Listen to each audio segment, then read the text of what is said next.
Hey, listen up. Yeah, we here and we locked in. Let's keep it going all the way to the top 10. We fear the turtles, so it's no other option. Fred and Ryan, just watch them. Let's take it to the max. It's the shell and tell. They come with all the facts. It's the shell and tell. Let's take it to the max. It's the shell and tell. They come with all the facts. It's the shell and tell.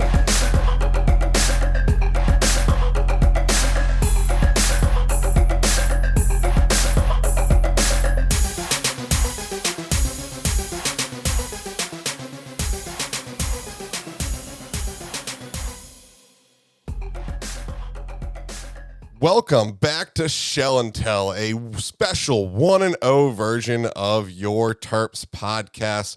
Back with you, Ryan Shamel, Ahmed Gafir of Inside the Black and Gold. How's it feel to be 1-0, Ahmed? Yeah, feels good. Obviously goes through that game and have some real football to review now. Yeah, it's always good to have some real football to review.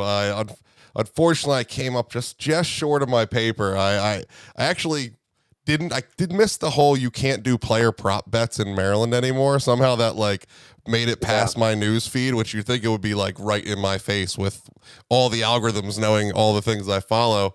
But I missed it. So I was holding off, trying to think that maybe closer to game they'll put up player prop bets. And I just got bored the night before. Put up one bet, $10, on this crazy scenario where we absolutely demolish Uconn. And I was picturing that 72-point drumming of Syracuse a few years ago. So I was like, what can I parlay together for all this? So I went with this 7-leg parlay of we beat them by 50 or beat them by 35. And our first half, we had to beat them by 8.5, and second half had to beat them by 10.5. Anyway, hit everything.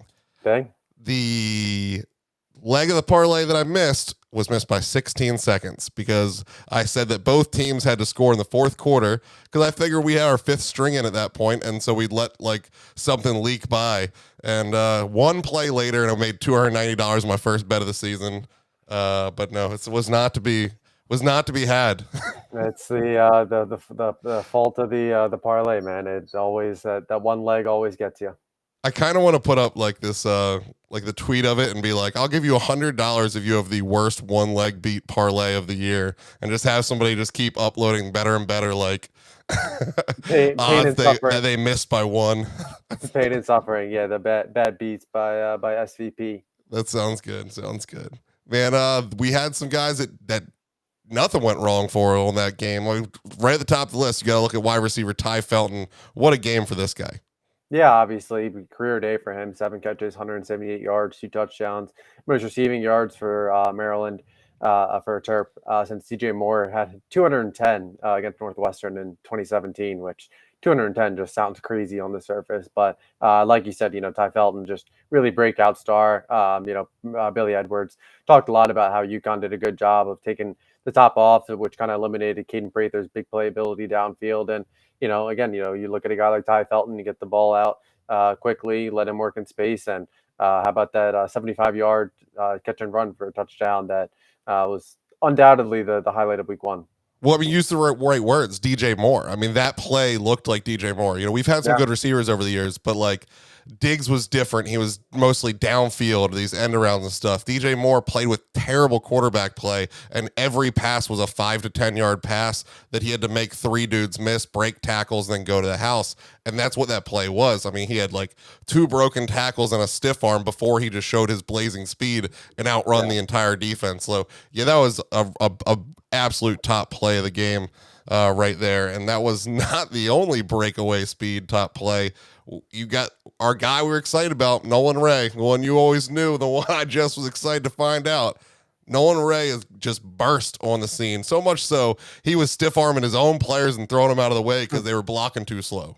Yeah, that 48-yard run in the first half there, beautiful run. And again, just talk about the speed, but I think it was kind of the vision, the ability to make those defenders miss. I think that kind of just captured exactly why Nolan Ray has that big playability. And you still saw Roman Hemby leading the way. I think it was 14 carries, 66 yards, punch in a touchdown as well. But again, Nolan Ray, I think that was a perfect type of play as to why he's really commanded a significant role in that running back rotation. Yeah, I was happy with the running back room in general. Even McDonald got in there, still showed his burst at the end of the game and running people over. McLaurin getting his touchdown, with his tragic week that he's been Yeah. dealing with. The whole running back room looked pretty good for me. Yeah, I thought so too. And Dewan Williams, of course, he similar to Nolan Ray and Josiah McLaurin, both recording their first career touchdowns in that game. But yeah, I think that running back room, Colby McDonald again had an efficient day. Not the biggest volume for him, but kind of to be expected with Roman Hemby, Nolan Ray, and then a lot of the freshmen getting some run late in the game there. But I think it was good, especially for Josiah, like you said. Obviously, tough week for him after losing his dad in a tragic car accident. But for in addition to Dewan Williams, both those guys came back from significant injuries in their senior year. So I think for both those guys to really hit the ground running in game one speaks volume to the running back room. It's a good way to get the rust knocked off, and to be able to drop 50 and to also see how deep on into the roster that we got playing time and activity. It's not like some of these teams will run up the score because they got their first string in until like halfway through the fourth quarter. Like Billy was sitting like 5-10 minutes into the third. Like Yeah. we called off the dogs and still had some things going on. Yeah, I mean, MJ Morris, I think he came in, it was the third offensive series of the first half, fourth in the second half, or might have been fourth in the first half, third series of the second half. But again, obviously when MJ Morris took that hit with Billy Edwards as well, he took a big hit as well. But I think that the MJ Morris one, we got a chance to bring Cam Edge in there. But like you said, I thought Billy Edwards really, probably the exact type of game in game one that you would kind of like want to see out of him. Finished with I believe it was the fifth highest graded power forward quarterback through week one. So I think that's a credit to him.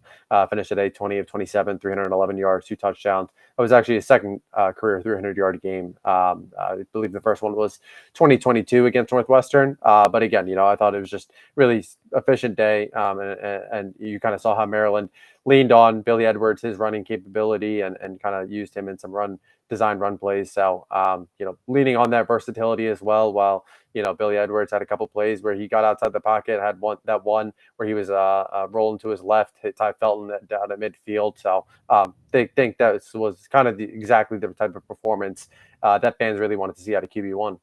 Absolutely was. Those QB hits, man, were especially Billy's was scary. It looks like MJ Yeah. Morris's might have done more damage than Billy's ended up doing since Billy came right back onto the field. But Billy's just like whipped. I mean, I have no idea how he must have the strongest brain fluid in the world. I don't know how that didn't slosh against the skull because his shoulders bounced, his head bounced. That was textbook like concussion status there. But he Yeah. came back in and looked great. So my man's got a head made of steel. Yeah, no, obviously, he talked about it. He was asked, did the play, did you kind of realize what was happening? He was like 100% saw the defender come in. So I think he said that was his first time that he kind of took that hit in a game. So And teaching I moment. don't know if that's week one problems. I don't know if it's guys being itchy, but there were too many on both sides. Like we was too many diving late hits. I don't know if it's Yeah. that the quarterbacks aren't decisive enough on their slides yet, and so people aren't really realizing what a slide looks like late, or whether the defenders just aren't pulling up. I mean, there's no way they were getting away with it in high school like that either. So all of them were called. I don't think there were a lot missed, but there was just too many. I guess Yeah. that's not. Yeah, I thought so too. I thought so too. Yeah. There were a couple of plays from Uconn that deep from the defense that kind of made me turn my head a little bit. But yeah, hopefully it's kind of the week one jitters and yeah, Maryland. Of course, they had their own targeting that ended up being overturned as well. So big yeah. We'll hopefully clean that up for week two. Yeah, not a huge day for the tight ends. In fact, we had the one drive down towards the student section where Dylan Wade could have kept his balance and scored an easy walk-in touchdown, kind of fell out of bounds. And then we had the little pop pass, which was a pretty terrible throw, so I can't blame the tight end for it, but he did get his hands on it. Could have really liked that to happen, which could have been a better day for the tight ends. But, they're all young, they're all early. We saw flashes, and we can hope for better days. Yeah, and I think really, Leron Husbands, I mentioned this for subscribers, but I think he's just a guy. He's battled injuries through 3 years here. He's only played one game. And kind of through fall camp, it was kind of, staying healthy, and it was kind of, let's see. This is kind of exactly, he's showing the type of player that we wanted to recruit him out of high school. So again, I thought that him getting the dust off there as well in week one, I think that was big. Obviously, Preston Howard took that big hit early, and we saw a lot more of Dylan Wade there. Only 2 catches for him, 38 yards on a pair of targets. But I think this tight end room, they even though that they lost some personnel and kind of changed over a little bit, it's the room that they're pretty excited about.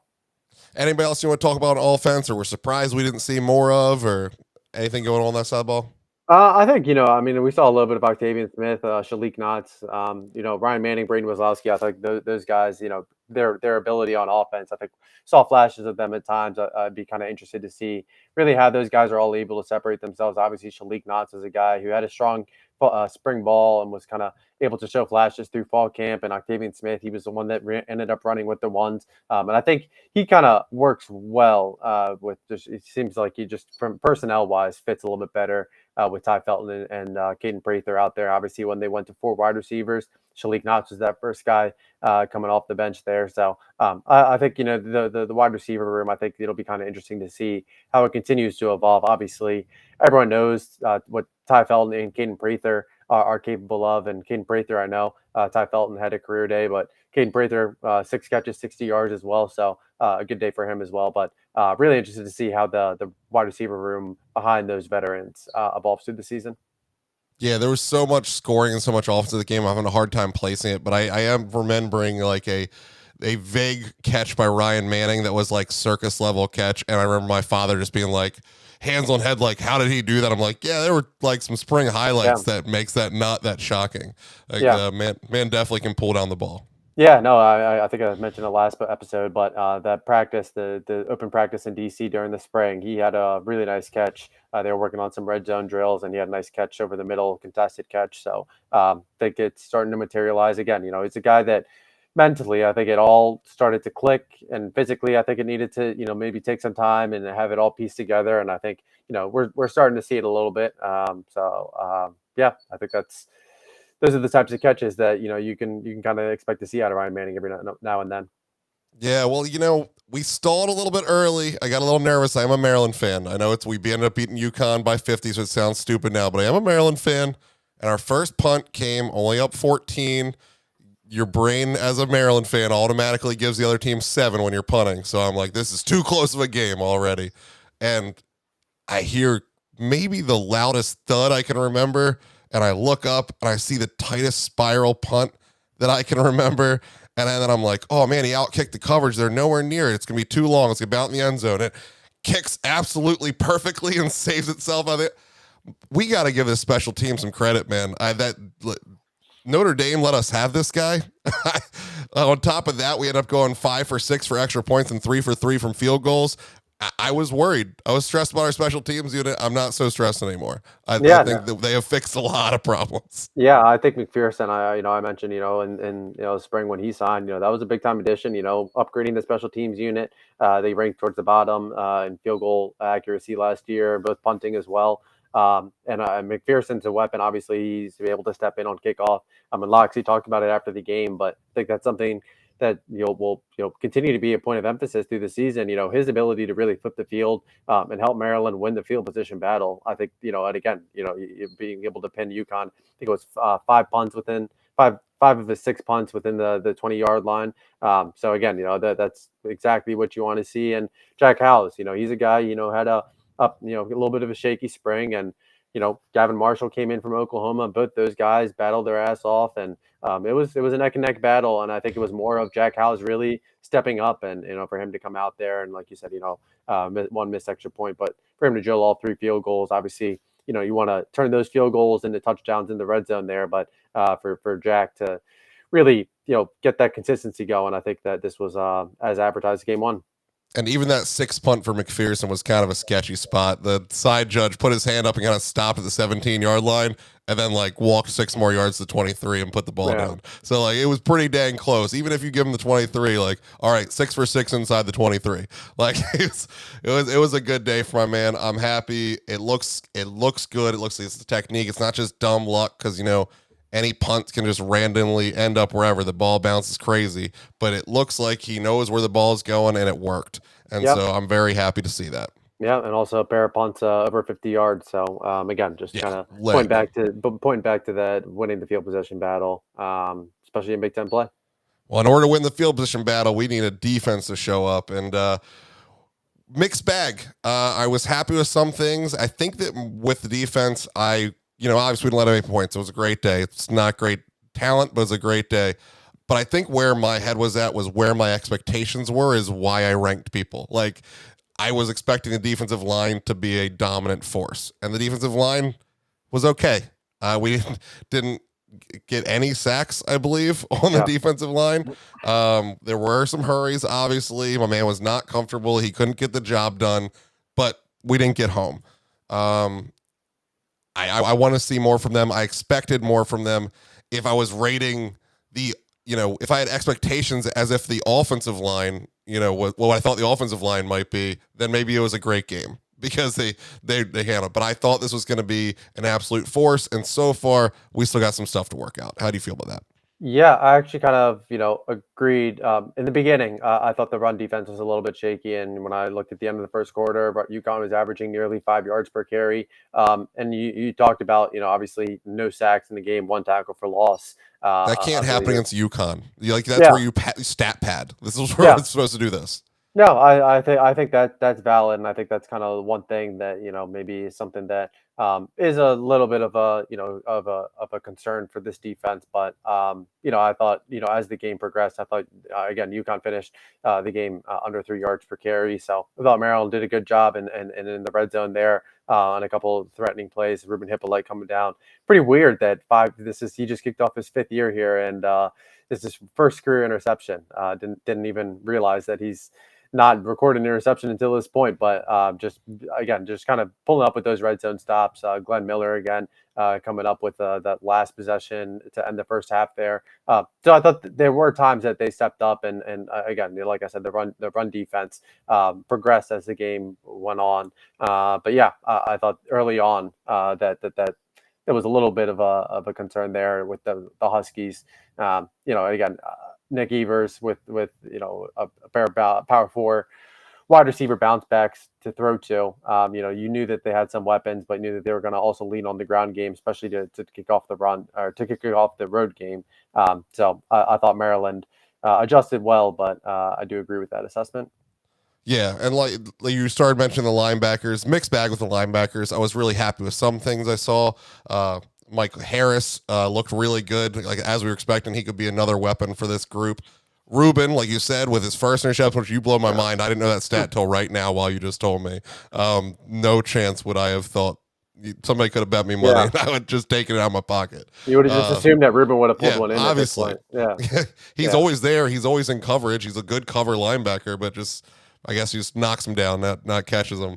But yes, that was an elite level interception by Ruben. Also had probably the biggest head scratching play for me that day. Ruben boy through and through, but he had their wide receiver for like an 8 yard loss and just like didn't move his right arm, just kind of like barely glanced off him. Now he showed some elite recovery speed, got himself right back into the play. So he was clearly mad at himself already for not making that tackle. But that was probably like the good and bad of Ruben during that game were those two plays, and then the rest. He was a good leader. He was out there teaching and growing that linebacker core. I think these things can all be fixed. I remember last year we were crying that you got through the bad games with no turnovers, and we were like, that was our thing. And by the end of the year, we were fine. Like it wasn't like an elite turnover defense, but like they got the job done when they needed to be. And this year, we got to get sacks. Got to figure out who's going to do Yeah. that. We got to figure out what tricks are going to work. That's got to get better. If we have 0 sacks versus Villanova, I'm going to get real nervous. If we have 0 sacks versus Michigan State, I'm already going to be a little bit nervous. But that's kind of what I'm looking for. The DBs, I do think they did really good early. I was a little strange on like the lapsing coverage on that touchdown at the end of the third quarter, which Locks talked about. It's a communication error. Yeah. Should have been handing off coverage. And the other one was the deep ball down the right side that we completed for like 50 or 60 yards. It's like, they're doing nothing but chucking at this point. How do we not have people in coverage for that? But you're nitpicking at this point. It's 50-7. One score on a broken play. The defense played great. There were just groups that we thought were going to be elite at a Big Ten level. And when they're not showing elite status versus a UConn, that makes you nervous that maybe you were over projecting, but hopefully we're just growing. Yeah, and I think part of it is also just week one. Loxley and Jonathan Smith. He talked about it in today's presser ahead of this weekend's Big Ten opener. But that week one to week two jump is usually where you see the A team take the biggest jump. Just because again, once at week one, you have that film against the opponents, and you're kind of able to say, all right, like here's what's working, here's what's not, here's we got to clean up. So again, you mentioned that touchdown. It was a clear communication breakdown there. Yeah, I can't remember who it was. I think it was just between that boundary corner and the safety there. But so I think those are small things to clean up. And defensive line, Quayshawn Fuller was another guy. He was out. Sounds like sickness. So wouldn't be shocked if we see him back this upcoming weekend. But we'll see about that. But I think with him being absent, Neo Avery. He's a guy that fans have been excited to see for a long time now, and I thought he's another perfect example of a guy that the week one is a chance to really knock the rust off a little bit. So I think that this is we'll see. Donnell Brown, I thought he was a little bit quiet as well. Kellen Wyatt, we'll see how it shakes out, but not I wouldn't say overly concerned, but just. The people they looked should good. have been more production. Yeah. They should have been more production. That's the thing. They should look good because at some point I started just focusing on players. Just like I've gone back to watch on TV too, but like live you could just I can't grasp everything all the time from your viewpoint, but like I noticed that Neo Avery was out there one. I'm like, I'm gonna watch Neo this play, and like he was right in the mix. Great pass rush, but you just can't get home. Like you said, he's coming off an injury, first game in live action. He didn't get to play at all last season, right? Wasn't that a springtime injury? So he hasn't before that, yeah. Yeah, so he hasn't played since high school. So I mean, yeah, that's an absolute great game when you look at it that way. And when you look at his just physical being and that he looks like to be an absolute stud, you just started to have some crazy expectations for week one. So maybe I just need to have my expectations in check. That's all I learned this week. I think it's fair. I think the final count was 71, 72 players who also played this weekend. Speaking of young players, Trey Reddick is another guy who I saw a lot on the field, and like you said, Mike Harris. Got a chance to see a couple of the walk-ons, Shamari McIntosh as well, Kiari James, Keon Flowers, but those guys. So think this is these are kind of those games where you get these young guy reps, and Trey Reddick was out there even in the first half, and so I thought he looked good. DJ Samuels, he's a guy that you get a chance to saw a little bit more of snap wise. So again, I think that this is kind of that game where you kind of see and kind of get these guys going a little bit. So we'll see. I'm still no overall concerns about this defense. We'll see. Obviously, Michigan State coming up this weekend, but I think this defense should still be in good hands. And I think again, it is nitpicking a little bit. Obviously letting up. You have to when you're only letting up 7 points on a broken play. What else are you gonna do? Yeah, and Uconn, I think it was 2 minutes, 3 minutes, 1 minute left in the third. They only had 99 yards total offense. So, I think the defense, did a good job stepping up when it needed to.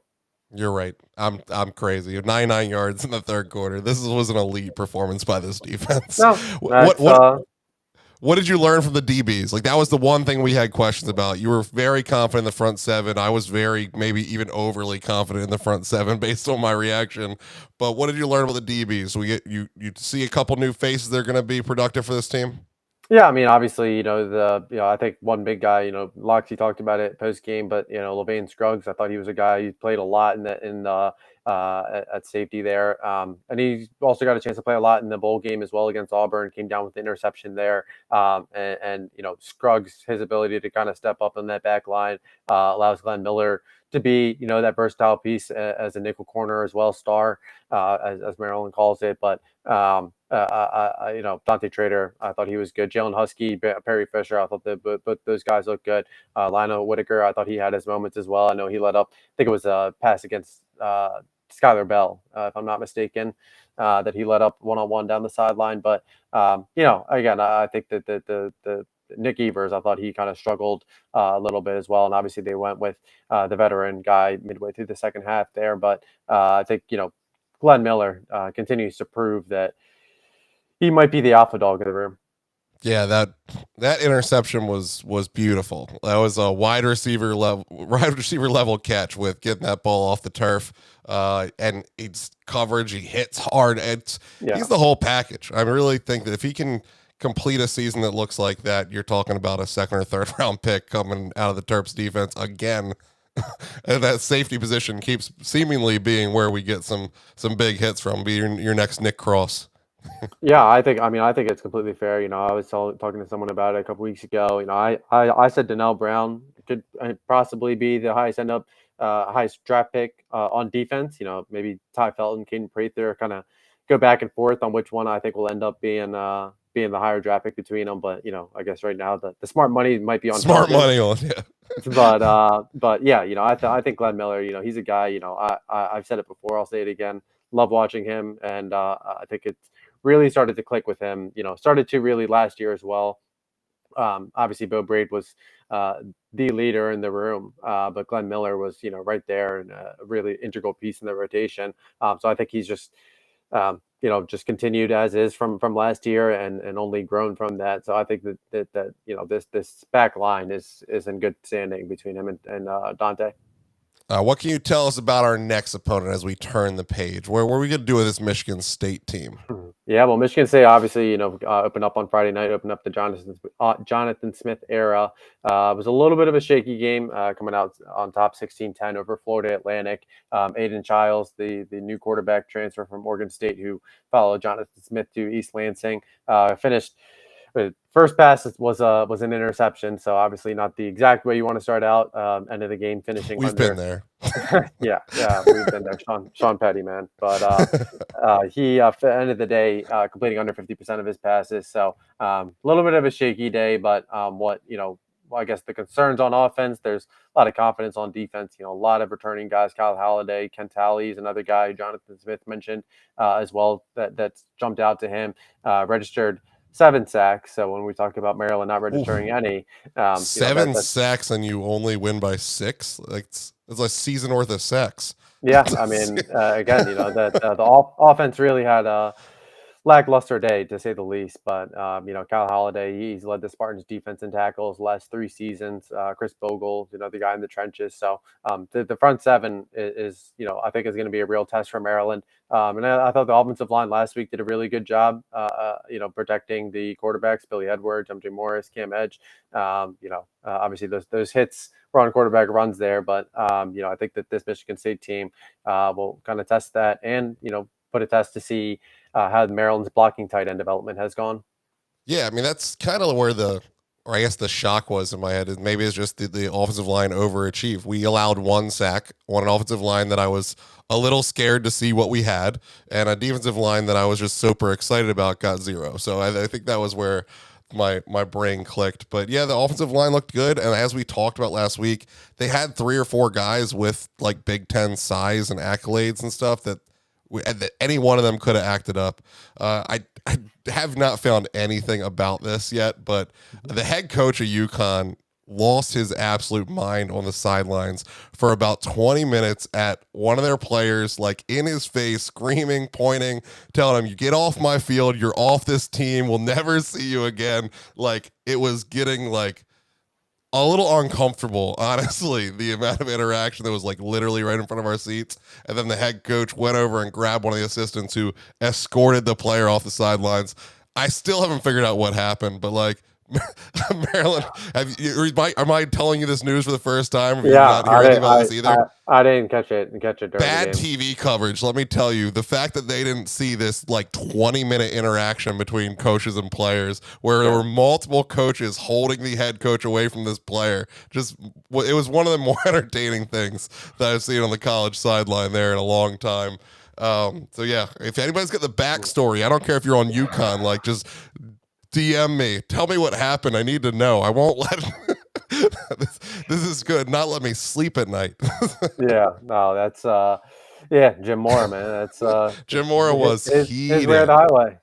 Yeah, I think this guy was literally on the highway. I would be shocked if he backed down and let that dude sit on the team. It looked like he was making like everyone on the team aware this is your future if you do anything like whatever happened again. I Yeah. really wish I saw how that started. Damn. No, I wish I caught that. Yeah, I went back and watched on TV like, please show me anything. I couldn't. So, what do you think's gonna be the hardest part? Is it gonna be stopping a man that had a season worth of sacks? Is that our biggest worry for this week? I think it's going to really be controlling the line of scrimmage there. Obviously, Maryland's really talked about being able to run the ball. I thought they had an efficient game last week. Obviously, Roman Hemby, all these guys being able to average, I believe it was around 5 yards per carry in the win. I think, again, for Maryland to be able to do that, I think it was a good week one for this offensive line. I think, that really not coming up more from fans. I think that's kind of a testament to, hey, this offensive line, five new starters essentially, and all five of these guys kind of lived up to the billing there. I think Isaac Bunyan, I kind of mentioned him through fall camp as a guy who's really, caught fire and really did a good job to lock down that left guard spot. Him being an asset in run blocking, that's kind of what Maryland needs this weekend. So I think maintaining efficiency on the ground, I think that's kind of the biggest thing. And then again, obviously keeping Billy upright, being able to, Billy was efficient, and being able to scan the field and find his open receivers. That was a consistent thing on Saturday afternoon. So this Michigan State secondary or front seven, excuse me, they are good. Obviously, the secondary that will be tested a little bit with their depth. Jonathan Smith announced Dylan Tatum and Khalil Majid, but those guys suffered long-term injuries. I believe Tatum it's expected to be a season-ending injury. So I think that's kind of the biggest thing that worries me. And I would say actually what kind of gives me confidence is Maryland's defense against Michigan State. I think Aiden Childs. I think obviously you talked about the week one to week two jump, and I do expect him to take that week two jump now. But again, he has some. It's going to be a little bit tough for him. I think obviously Alante Brown. He's another guy that Michigan State's leaning on, and he's expected to miss. Expected to definitely miss this weekend. I think Jonathan Smith said late October, November. So that's a significant loss for them as well. But I think Maryland matches up well against this Spartan offense. Well, that's good to hear. It's always we need a little bit more leeway going on to the next game. Well, we know who to worry about on that side then, but who is the next guy? Who's putting up the Ty Felton numbers? The guy that's going to blow up for Maryland as we enter Big Ten play. Do we just get Ty another 200, or where do we go from here?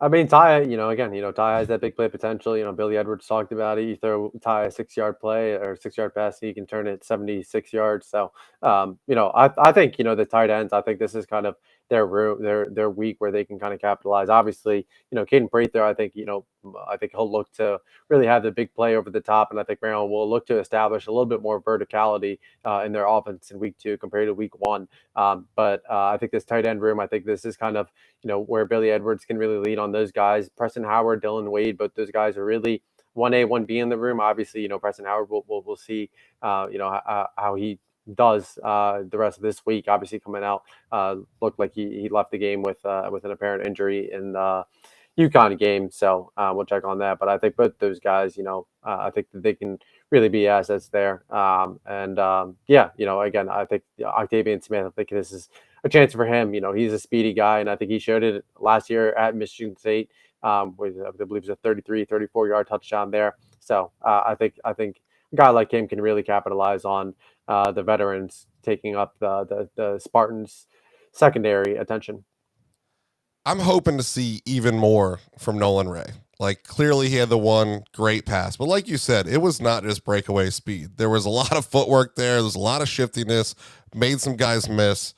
He was more than the straight line speed. That even that was going to make me excited if we had just the elite level. Get the man a crease and see what happens. But he looked like he could do some of the work on his own. So I'm hoping that Nolan Ray really makes this a complete 1A, 1B, not just like your stats look good because you had a 60-yard run. Because his stats look great. Like his average is like 10 yards or something. But, pretty much it was that play. It was a great play, but give me three of those. We'll be good to go. Yeah, no, and again, I think that's probably a safe pick again. Which just kind of the emphasis on running the ball this year. That's been consistent from start to finish. yeah, I think Nolan Ray being able to complement Roman Hemby in the backfield. If Maryland can do that, they'll give themselves a chance week in, week out in Big Ten play. And Neo Avery gets his first sack. He gonna fix this probably early for me. I'm gonna start feeling good early because Neo Avery will have figured out what on tape was happening and put that giant body of his to work and make me stop talking about sex. I like it. We'll call it an imaginary prop bet. Yeah, I like it. I might try it. I might look. I'm gonna totally look into this at this point. If it's Virginia or Pennsylvania, I have to drive to put player props in. I think I might have to. By any means, man. I know that DraftKings will still take your money. yeah, I mean Jermaine Carter put props bets in. Where is he betting from? I gotta go find out where he's living. Just ask him to double down. Yeah, I was so confused when he placed that bet. I was like, "What service are you using?" Yeah.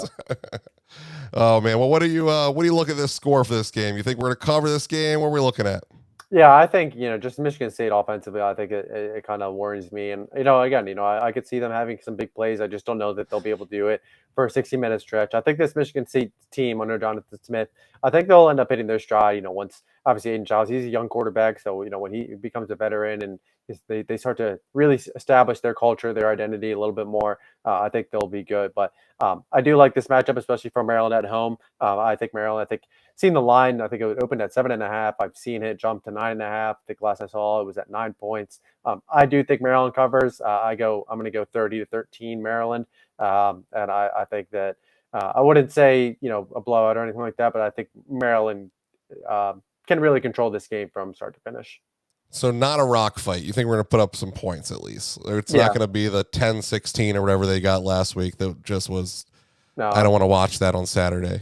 no, I think this Maryland offense, they'll be able to figure it out, and I think we'll be interested to see, if we do see two quarterbacks, very likely, this is just kind of Billy Edwards' team, and Loxley made it very clear want to develop all these guys. MJ Morris has the running threat as well as the dual threat guy, but I think Billy.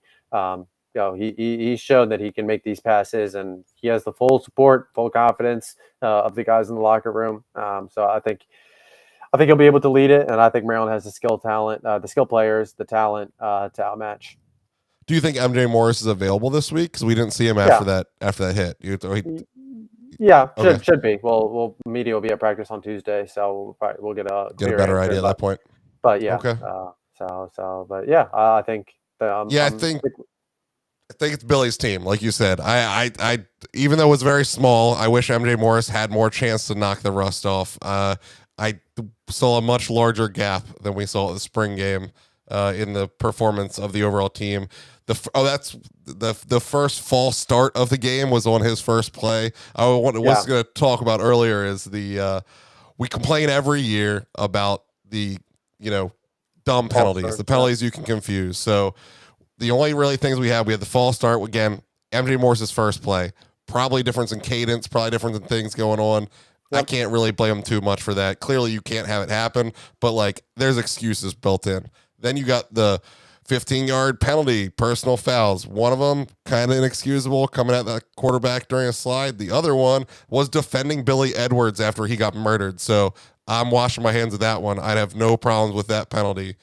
The only really bad one, as far as the dumb penalties that I can remember anyway, was they called it stupid. They called it illegal receiver downfield, but it wasn't. There was a tight end downfield, but he happened to be covered up. So it was really an illegal formation. I don't know why they called it ineligible receiver downfield. Yeah. Because wrong call. Yeah, just a weird way to put it. But anyway, I guess it was an illegal formation that covered up the tight end, and then the tight end went out for a pass.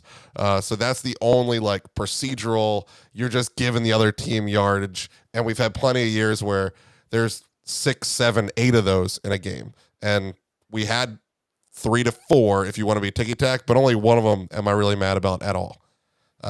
Did you feel like it was an improvement on the official or penalty side of things? Yeah, I thought so too. I mean, there's a couple of defensive ones as well, but I thought kind of definitely an improvement from 2-3 years ago. Yeah. All right. Well, I I'm gonna join in with you. I do think that this offense just has speed that's different. I don't know anything about Florida Atlantic. I did not watch that game. I'm glad I didn't watch. I don't want to watch any 10-16 games. It's just not my deal anymore. But I think that the speed is different, and you're gonna have breakaway points. I think that we are going to score 24 on basically everybody. So it's whether this defense can stop people from scoring 24 to get us wins. And I don't see them putting up 16 versus Florida Atlantic and more than 24 versus us. So Yeah. I'll take Maryland for the win. I'll go a little bit less, maybe 27-14.